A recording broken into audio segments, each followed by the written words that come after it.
We really do need to figure a way to solve this problem.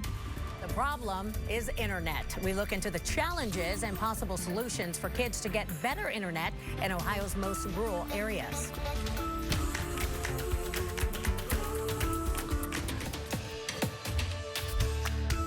And I think if anything proved that this needs to happen, especially in Ohio and in rural America, it was the pandemic. Lawmakers, including our 2 Ohio senators, are pushing for more broadband internet access in our rural communities, and many say it is long overdue. 10 TV's Brittany Bailey has more on the potential impact and what it could mean for students, parents, and educators in this new era of distance learning.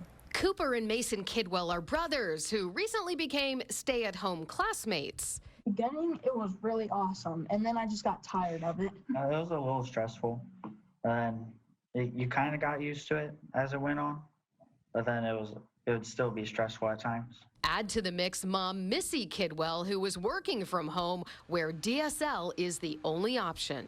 I myself, just based on work alone, was beyond frustrated. That story is familiar to many in our state who live in areas where broadband doesn't reach. Overall, as a nation and as a state, we're lacking in rural broadband connectivity. In fact, rural populations have become the population that the internet left behind. In many cases, the cost, about 60 grand per mile of broadband, is the stumbling block. In urban areas, there are enough customers to offset that for-profit providers. In rural areas, not so much.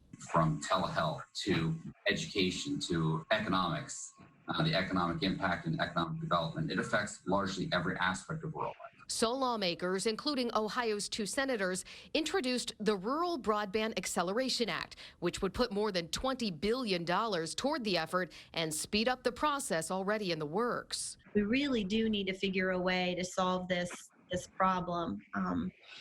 Our internet access isn't really a luxury in these days. Jennifer Adams is the superintendent of Pleasant Local Schools in Marion County.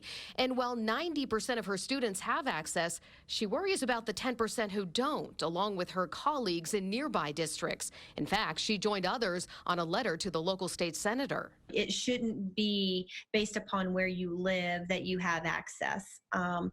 We're a public education, and I tell my staff all the time, like, we're in this for all students, and when we advocate for all, not just ours, because that's why we got into this business. And you can't not have the option to have the same capabilities for ourselves, but more so for our children, that people that live in the city have. It needs to happen, and I think this hopefully is a push to get that done. Brittany Bailey, 10 TV News.